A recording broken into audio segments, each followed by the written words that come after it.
Welcome to Rooted and Rising, a soulful podcast hosted by Dr. Cheri and Elise Boone.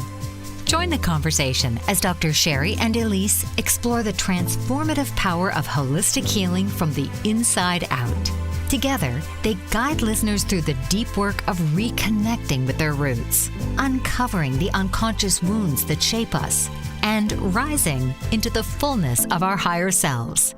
So please, welcome the hosts of Rooted and Rising, Dr. Cheri and Elise Boone.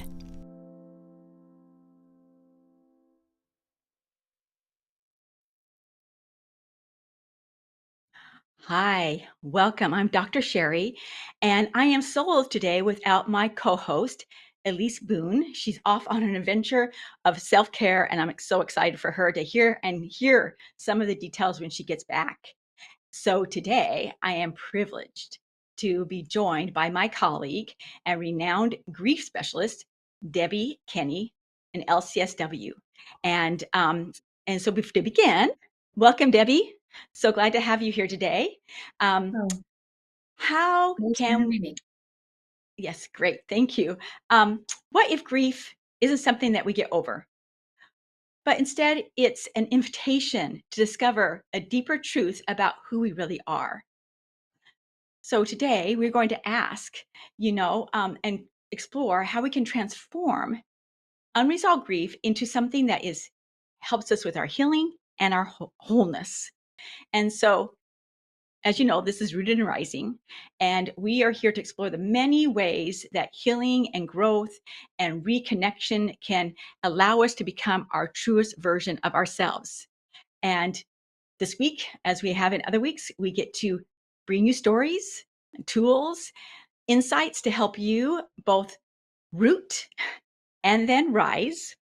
And because healing isn't just about what we left behind and slicing and dicing ourselves, it is about integrating and becoming whole. And so we include both root and rising. And so before we begin, dive into all this, and I would like and really introduce Debbie. I would like for us all to get in the mindset of what we talk about today and be present so that we can walk away with a little golden nugget that applies to us personally.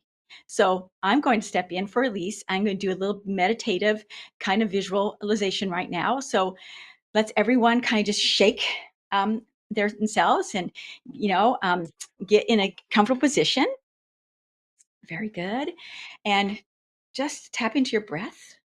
You're just your natural breath. That's right. And the nice, easy breathing that miraculously happens every moment of our life. Just breathe in through your nose and maybe breathe out of your mouth. As you notice your breathing, you just let go of any tightness or heaviness that may arise. Sometimes we even tighten up before we relax. Grief can sit in our chest, our throat, our belly. So just kind of notice what you're carrying right now. And breathe in and then breathe out. And continue breathing in and breathing out. And when you get comfortable with your breath, I'd like you maybe to challenge yourself a step further and breathe in. I'll count to 4. Hold your breath for a couple of seconds and then exhale a little longer, maybe to 6. You can cut this short to breathing in 2 or 3 seconds, hold a second, and breathe out 3 or 4 seconds. Whatever works for you, or feel free to follow along with me. So go ahead and take a nice breath. Breathe in. 1, 2, 3, 4, and hold. 2, 1, and exhale. 6, 5, 4, 3, 2, and 1. And let's do that again. Breathe in. 4, hold. 2, and exhale.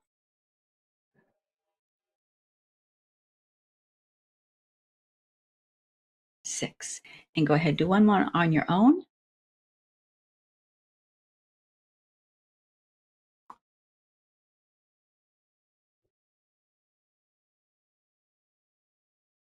Very good. And return to your breath. And you may just allow your eyes to close now and just notice your breathing. And imagine or visualize a beautiful light coming in through the top of your head. And feel that warm, beautiful light. You choose the color or colors. As this light flows over top of your head, beneath your scalp, beneath the muscles and tissues of your eyes, over your cheekbones, relaxing your jaw, smoothing the line of your throat, over your shoulders. You feel this warmth down your arms, into your hands. You may feel a little tingling as it continues down your back, filling your spinal cord with this beautiful bright light, into your chest, filling your lungs as the lungs pump this light through every muscle tissue of your body, into your heart, filling your heart with beautiful, loving energy and love through every blood vessel.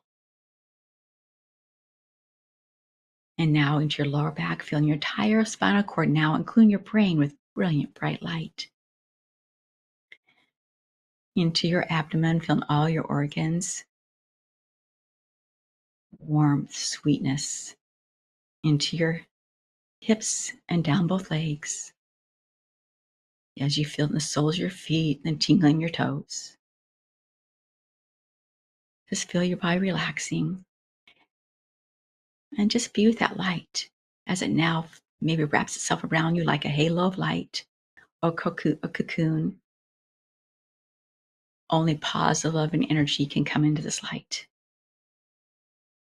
And just be with it for a moment. As we are balls of energy, we are light for all others. And allow the oxygen from the breath energize you, awake you, and just think for a moment, what question about grief do I have today that I can seek an answer for as I listen and learn so I can grow? And then when you're ready, you can open your eyes, come back to us. Maybe take another nice breath.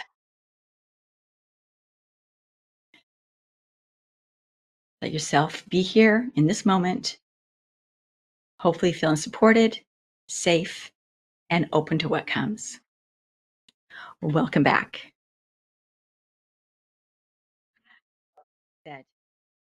Today, we're honored to have our guest, Debbie Kenney. She's an LCSW, that is a licensed clinical social worker, and she is a dear colleague of mine at A Place to Turn. She has decades of experience working along individuals and families through grief, loss, and life transitions. Her background is years of work with hospice, supporting patients and families in some of the most tender moments. And so Debbie's approach of integrating compassion, clinical expertise, and a deep respect healing process is something that I just feel lucky I was able to capture her today to share with us. Welcome, Debbie. Thank you. You know, Debbie, I just wanted to get right to the heart of today's question. So maybe you can share with us, what is grief? Well, grief is a natural and normal reaction to a significant loss, but it can profoundly impact our daily life. So it's a mixture of all of these feelings that change from day to day, week to week, and minute to minute. So because it has an impact on all of the aspects of our life, we can look at it as affecting us physically. We often don't recognize that grief can create physical changes for us. We can have difficulty sleeping, we can feel fatigued, we can feel a loss of appetite, and even physical pain in our bodies. We know that grief affects our emotions, and every emotion can happen, from sadness to disbelief to anger, guilt, fear, and there can even be joy in grief. Grief affects our cognitive abilities. We can find it very difficult to concentrate, very difficult to focus. Socially, we can become more involved with friends and family, or we can withdraw and feel that we just don't have the energy to engage. And it can affect us spiritually. If we have a spiritual tradition, we can move more toward it, or we can feel like we need to move away from it for whatever reason. So we all grieve in our own way. Our grief is unique, and there's no right or wrong. And I also wanted to mention that grief and mourning are often used interchangeably, but they're a little bit different. So grief is what we feel inside of us, and mourning is how we express our grief outwardly. And that can be through tears, through telling stories, through displaying photos. And that part is really essential. That's the part that helps us move toward healing and hope. Oh, that's beautiful. That's beautiful. I heard someone share one time that if you took the DSM-3 diagnostic manual that we use in our profession, and you squished it all to one disorder, it would be unresolved loss and grief. And so Yes, I think this topic is so paramountly important because I feel like it's so intertwined in every aspect of our life, and that so I'm curious. I'd love to hear your intake on this. Is that in our society we may really honor the grief of loss of loved ones, loss of pets, their other loved ones.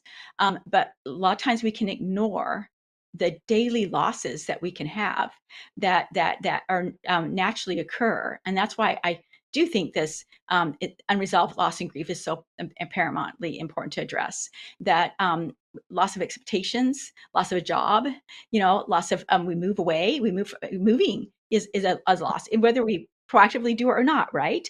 They say the right. four stressors in life is marriage, divorce, death, and moving. And so I just, wonder if you how that intertwines with all this. Do you find that so? Oh, absolutely. And oftentimes I'll tell clients they'll come in after having retired and they're excited for retirement and it's what they've worked toward. And then they feel this immense loss. They don't understand that they've identified themselves with this for so long and now they're experiencing this big change. So it really does affect so many parts of our life.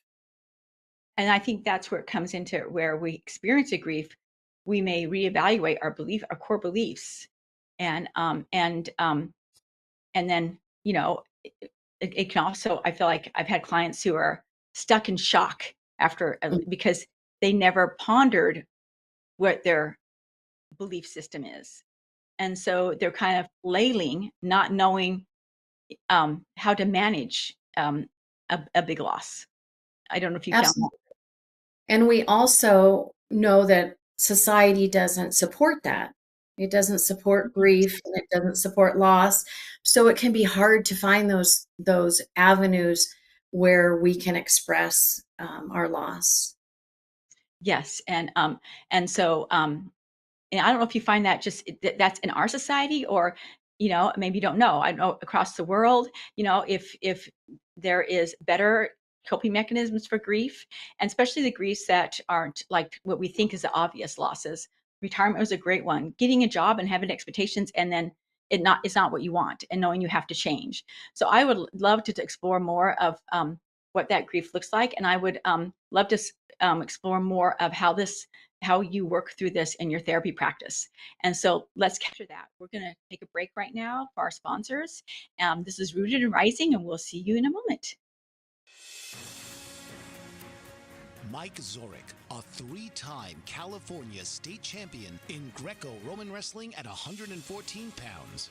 Mike, blind since birth, was born in Hartford, Connecticut. He was a six-time national placer, including 2 seconds, 2/3, and 2/4. He also won the Veterans Folk-Style Wrestling twice at 152 pounds. In all these tournaments, he was the only blind competitor.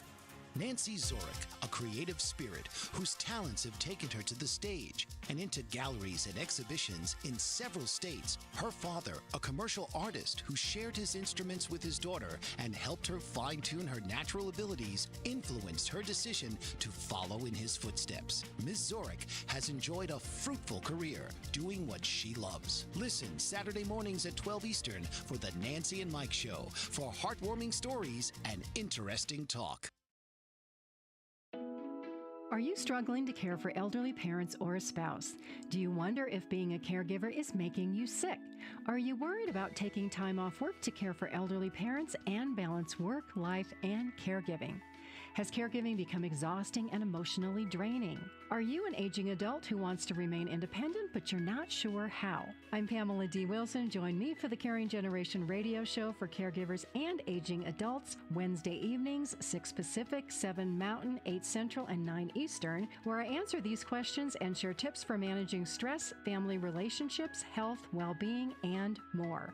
Podcasts and transcripts of the Caring Generation are on my website, PamelaDWilson.com, plus my caregiving library, online caregiver support programs, and programs for corporations interested in supporting working caregivers. Help, hope, and support for caregivers is here on the Caring Generation and PamelaDWilson.com.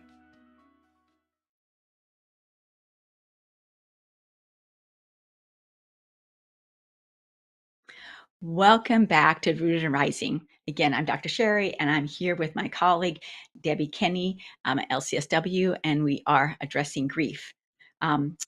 Debbie, I'd love to hear, you work for hospice for years, and I'd love to hear how that work in hospice has shaped your therapy practice and your insight in working with individuals.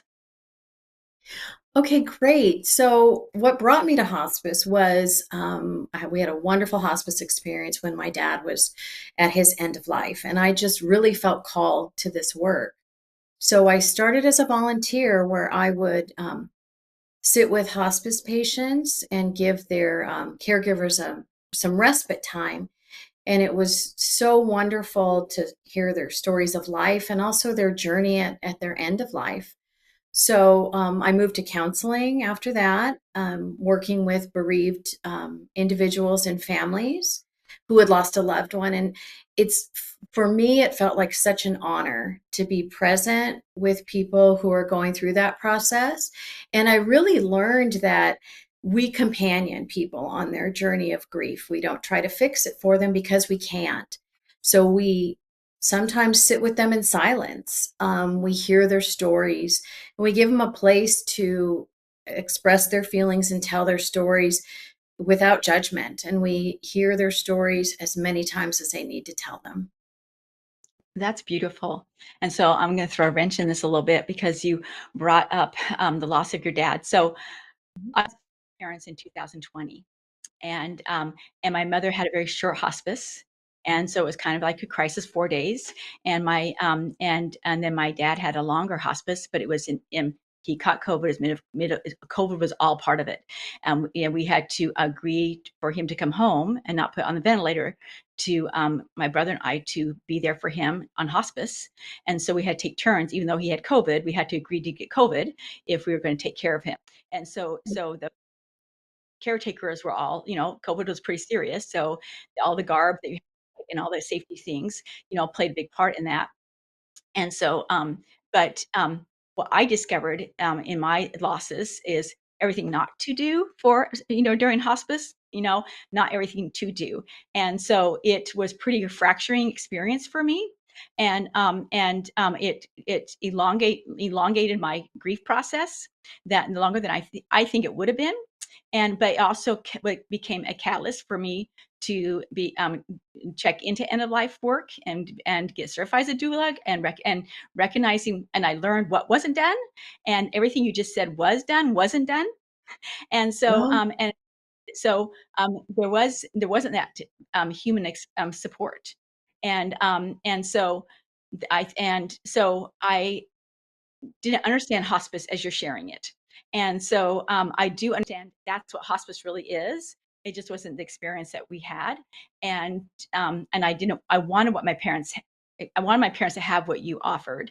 And, so that what I'm hearing now is how that is healing for the family as well. It helps the passing, but the family to be able to, I think having a hospice worker or having a therapist and talk through the stories, um, to me, it reminds us that they're still present through their Right. memories, and through their influences.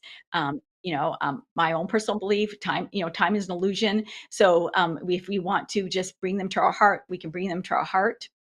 But this is where, you know, COVID is an exception. Mhm. We got COVID too, and they just didn't know COVID. She was January, and so they didn't. COVID came out in March, and so my dad got COVID in July, so it was all really new in 2020, which probably played a part in that. But COVID was like another Mhm. loss, right? Another thing. The whole world was in grief, and so no Yes. one was whole. I think no one was whole. And so, but it just is another picture of how impactful it can be. Right, right. And I've worked with many people who lost loved ones during COVID and couldn't be with them. And that Exactly. Exactly. creates complicated grief. Yes. And so with that, I'd love for you to share some of the results you've seen, what your clients have experienced when they truly step and begin to resolve the grief. Okay. Yeah, so sitting with grief is hard work, right? But it's what we have to do to come to an acceptance of the loss. And what I mean by that is not a logical acceptance, right? We know the person we love has died, but it's a hard acceptance. And our heart takes some time to catch up. And so the act of sitting with our grief and processing it and being with our feelings can help our heart to get to that point. Um, but we also mourn our changed identity in many ways, not just when we lose a person, but as you mentioned, in many aspects of life, right? Our identity changes. So we go on this search for purpose and meaning, and what now is going to bring us meaning in our life. So we begin to adjust to life without this significant person. And in my work with the bereaved, I've seen people work through this process. Some examples are, the widow who has been married for 50 plus years never handled family finances, never filled her car tank with gas. And that for her can seem daunting. And I have seen, people get through this, begin to step into roles they never felt comfortable in, and really build their self confidence and esteem and this idea that they can move forward in life without this person. I have seen families who have lost a child, and that loss being very complicated and very difficult, who maybe now that they have begun to move towards what brings them purpose and meaning, have decided to become involved in something that their child was passionate about. Maybe they join an alumni association where their child, played a sporting event, or maybe they become involved in an organization that helped their child, like the Cancer Society, and that now is bringing them purpose and meaning, and it's also carrying on their child's legacy. And one of the most beautiful things I see is clients who come to a peace in the recognition that the relationship with their loved one doesn't end. It becomes one of a spiritual connection now instead of a physical connection. And they learn ways to connect with that person spiritually. That's beautiful. That's beautiful. And I've experienced that. And so as you're saying, there is really no magic pill for healing. And what you shared, that we have to learn to sit in pain. And I think in our society where we have instant gratification, we can, even if we have a ping of hunger, we can do a drive-in and get it in. We don't have to go hunting for the animal and wait 8 hours, or 12 hours. We can get that appetite satisfied. And so sitting in pain, I think, can be a really challenging thing because we're told, not to sit in pain, medicate ourselves in a variety of ways, distract ourselves, and so I think pain is I don't think we should at all ever purposely create pain for ourselves. But if pain comes our way, it's a master teacher. And this is where the integration work comes in. That real transformation happens when we integrate. So I love that, where we do you go through the transformation of, okay, if I lost the physical relationship, I have the spiritual relationship. If I lost that job, I take the lessons learned from that job, even the lessons learned through the termination, and take it with me towards the next job, and where I'm able to show up better. And so my question for you is, how do you help people bring insights from this grief therapy into their daily lives so that the change lasts? Right. I want to say first that I love your analogy about, we're hungry and we go find fast food, right? Because that's what a lot of people are looking for when they come to us for grief, therapy or help with their grief. They want that quick fix. And there is no fix to grief, right? It's something that we learn to integrate and learn to live with. I love that analogy. Thank you. Thank you. Yeah. And so how do what are some techniques we can use to help us through this process, and then kind of know, okay, I really am going to be okay, and maybe I'm going to be more than okay. Maybe I'm going to be better for this Right. experience. Yeah. And so, as you mentioned, when we integrate our grief, we come to the acknowledgement of the loss and we can move towards, adjusting our life goals, our plans, our expectations. And hopefully, our goal is that we bring you to re-engaging in meaningful activities and relationships, right? And finding that joy in life again and experiencing growth. So there are many ways we use to help our clients integrate. One of my favorite ways is through journaling. Not everybody likes to journal, but it can be done as free writing. It can be done with specific prompts. One of my favorites is a clustering activity where you write grief in the middle of the page, and coming off of that are any words that are related to your experience, your unique experience of grief. And that gives a client the opportunity to really see how their grief has unfolded, maybe where they came from and where they are now. And it's a great way to help them process. Oftentimes we'll find that they put even joyful words on their list as they move forward. As you did earlier with the meditation practice, we teach breathing, relaxation, and meditation because in our life, right, we're so busy, we're distracted, and we want to distract from our grief. But we have to learn to slow down and sit with it because that's where the real healing takes place.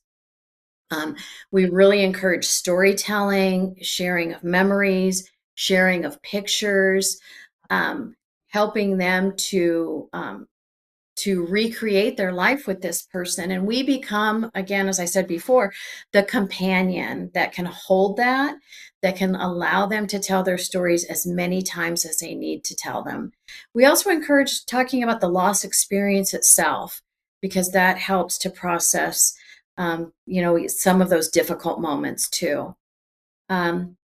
Another thing we can do with people is create relational repairs if they're necessary. If someone has had a conflictual relationship with a loved one who's passed, then we can help them acknowledge that, apologize, whatever is needed to help them process through those difficult situations and memories.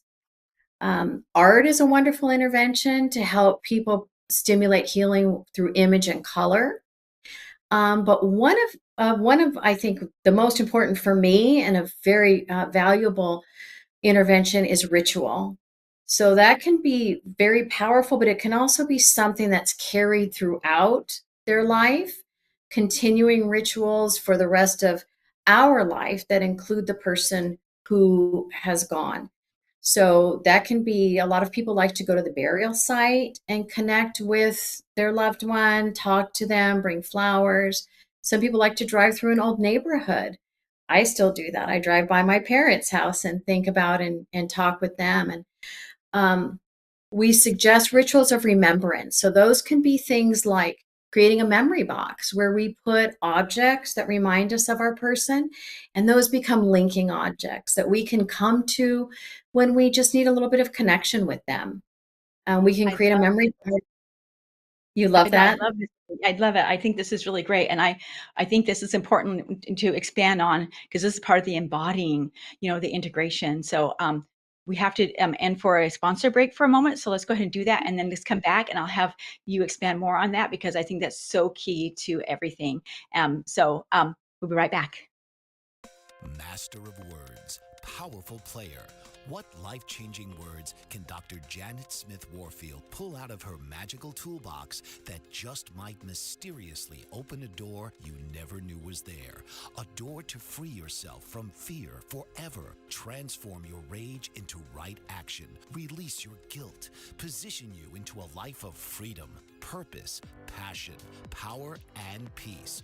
All quite suddenly, unexpectedly, and almost miraculously, with no effort on your part. Join Dr. Janet on Dancing with Words, Dancing with Wisdom, as she and her guests show you how words map our experiences, immersing you in a sound bath that relaxes your muscles, opens your mind, and supports you in co-creating your extraordinary life.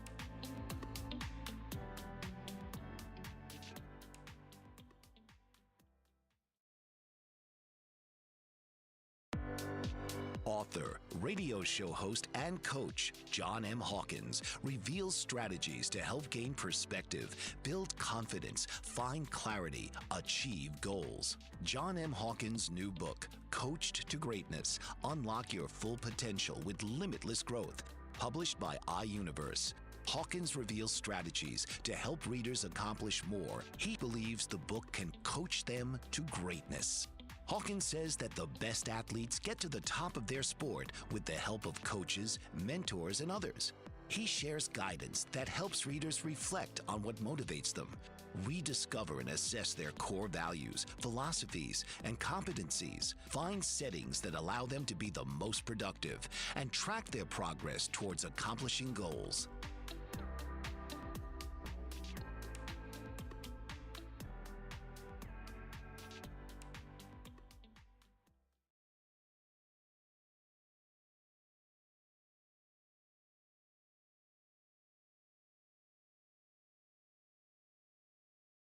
Welcome back to Root and Rising again with Debbie Kenney, Dr. Cheri and Debbie Kenney, LCSW. And we're talking about grief, integration, and how to embody the growth that comes with grief. And Debbie was doing a great job in sharing about rituals. And so I'd love to hear more about rituals because I love rituals. I practice a daily ritual anyway, and I feel like if I think about it and not even knowing about it, connecting the two, how my daily ritual really is even the healing force in my grief of loss of my parents. I may not even focus directly on them, but it's very much connected. And so in defining my day-to-day enjoyment of life. So I'd love to hear more what you have to say about rituals.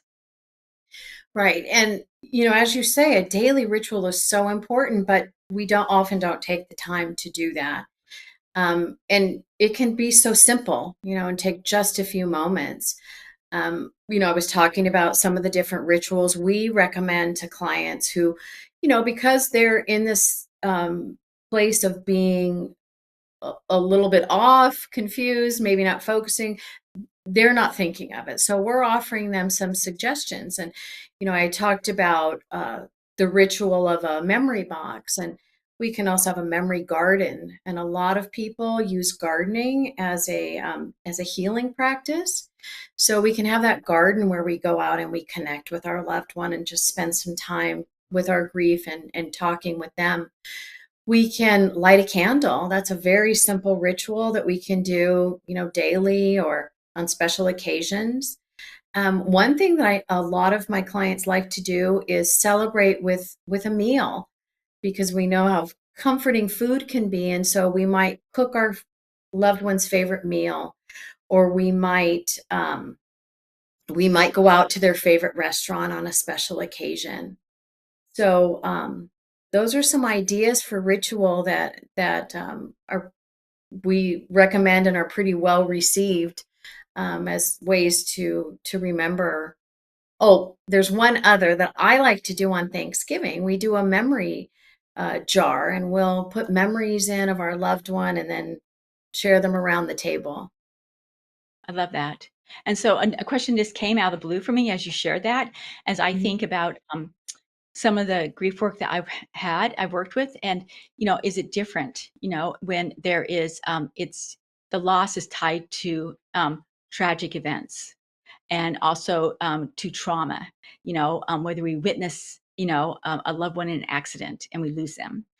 If we hear the wars, we hear, this, just the tragedies, the house is being burned down, and your whole identity lost because your whole house just burned down and you have nothing, left. Is there a, I think it's good for people to know, is there a different grief when there is violence or yeah, because fire is violent, things attached to where it's just unfair and unprepared. There's no way to prepare for something like that.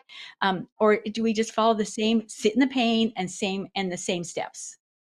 Right. Well, it's absolutely a different grief. It's a much more complicated grief.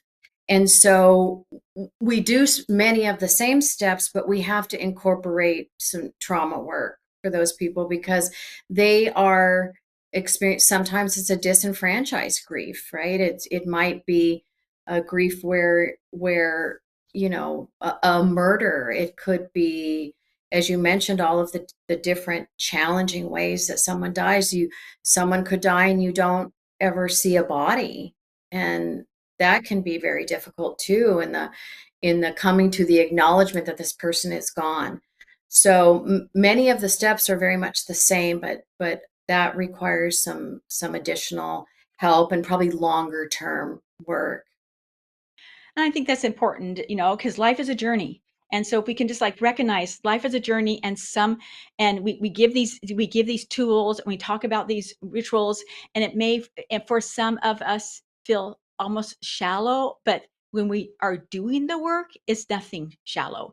It's what we make it to be. And I think therapy is one way to, like you said, have a witness, a companion, someone who hears and sees your story.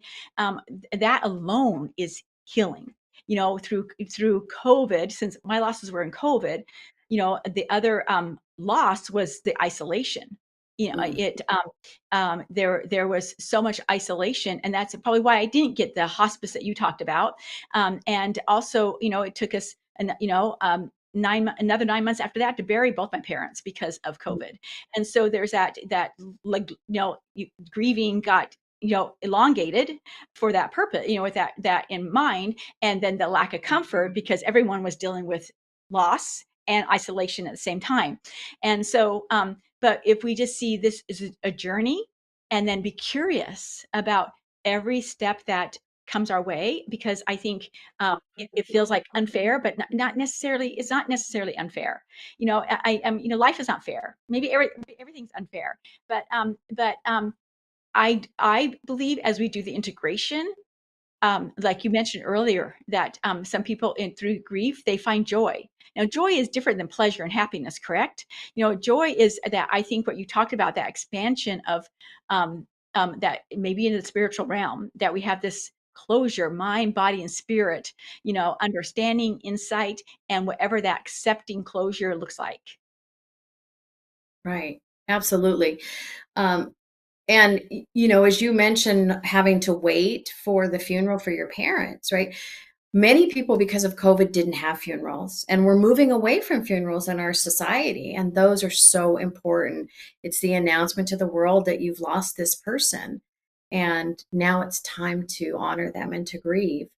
But also, as you talk about, joy and moving forward, right? We never completely get over grief, but we move forward in our life and we come to have, engaging.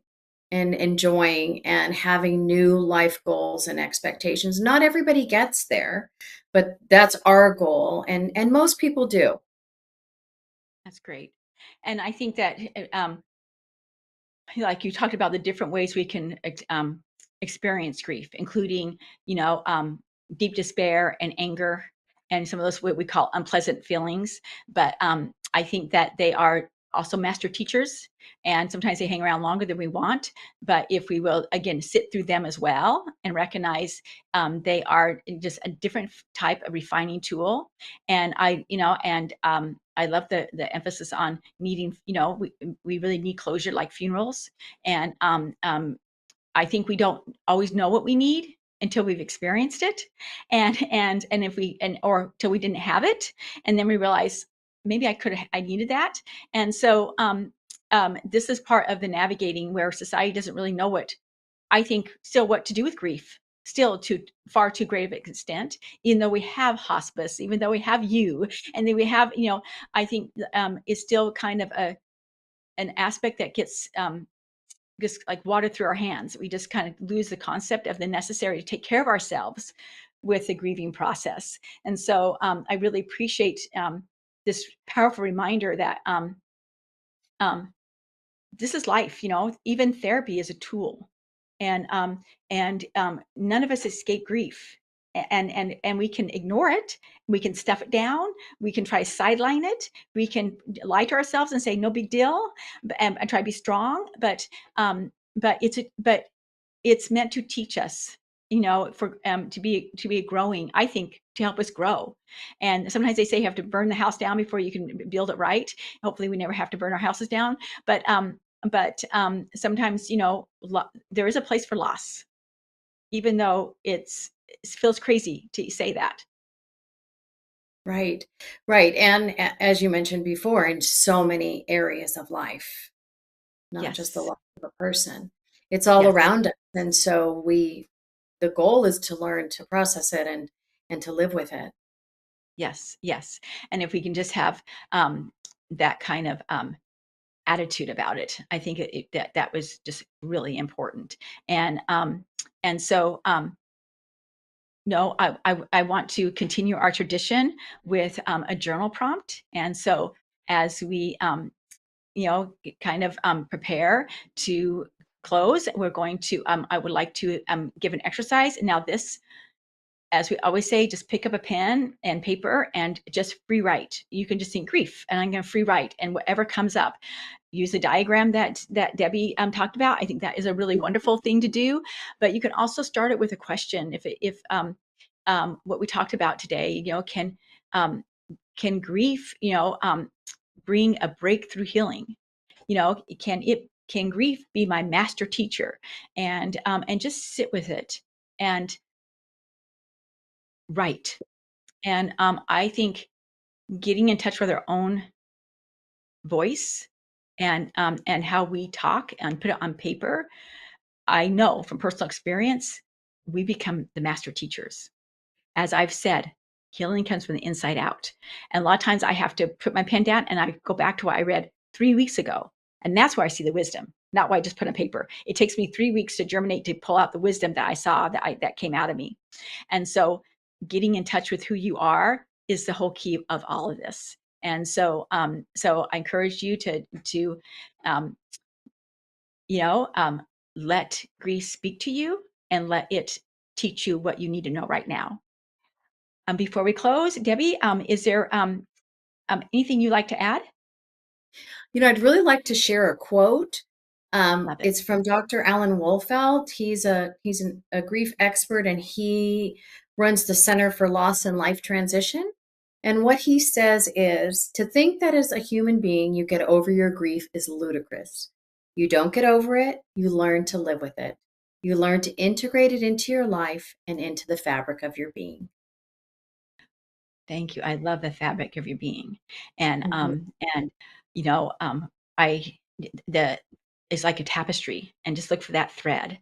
We need that thread to know who we are and what we're about. And so I love that. And I um I would like, when we come back from a break, for you to share just one little golden nugget from you that you would like people to walk away with, and so that they can like put in their pocket and know that um, grief is their companion and not their enemy. So we'll be right back for our closure. Thank you. Are you struggling to care for elderly parents or a spouse? Do you wonder if being a caregiver is making you sick? Are you worried about taking time off work to care for elderly parents and balance work, life, and caregiving? Has caregiving become exhausting and emotionally draining? Are you an aging adult who wants to remain independent, but you're not sure how? I'm Pamela D. Wilson. Join me for the Caring Generation radio show for caregivers and aging adults, Wednesday evenings, 6 Pacific, 7 Mountain, 8 Central, and 9 Eastern, where I answer these questions and share tips for managing stress, family relationships, health, well-being, and more. Podcasts and transcripts of the Caring Generation are on my website, PamelaDWilson.com, plus my caregiving library, online caregiver support programs, and programs for corporations interested in supporting working caregivers. Help, hope, and support for caregivers is here on the Caring Generation and PamelaDWilson.com. Master of words, powerful player. What life-changing words can Dr. Janet Smith Warfield pull out of her magical toolbox that just might mysteriously open a door you never knew was there? A door to free yourself from fear forever. Transform your rage into right action. Release your guilt. Position you into a life of freedom, purpose, passion, power, and peace. All quite suddenly, unexpectedly, and almost miraculously, with no effort on your part. Join Dr. Janet on Dancing with Words, Dancing with Wisdom, as she and her guests show you how words map our experiences, immersing you in a sound bath that relaxes your muscles, opens your mind, and supports you in co-creating your extraordinary life.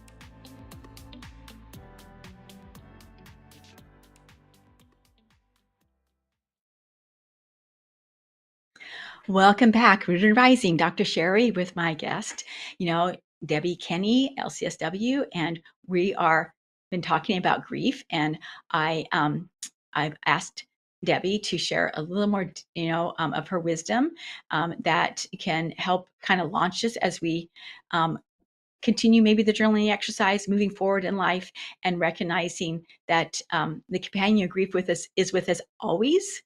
And so how do we manage, making a companion versus an enemy, or versus a tragedy in our lives that we're stuck in and just cycling around. And so, Debbie, I'd love to hear any wisdom that you have. Okay. Thank you.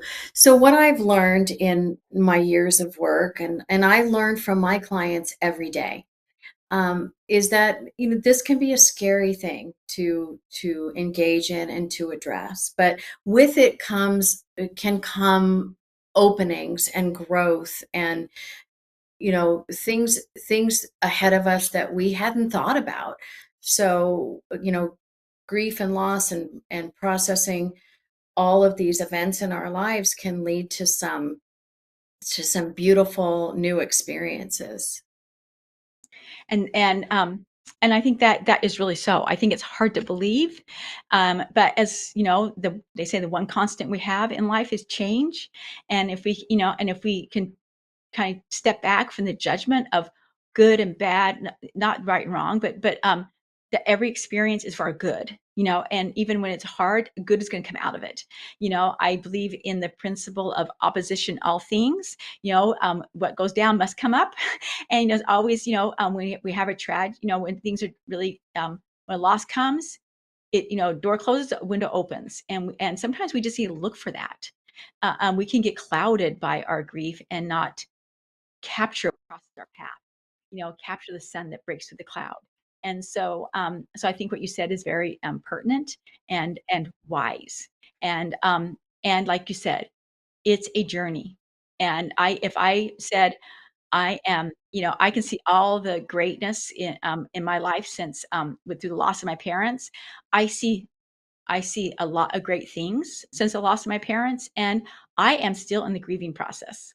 Like you said, it's with us all the time. It's my companion. It's in my fabric of my tapestry, and the experience taught me many lessons. Every day, I kind of I look for the lessons, and I remember I can see the lessons, and that I would learn through that experience, as well as their lives, right? As well as their lives, their lives are still with me, and so I appreciated what you said about that as well.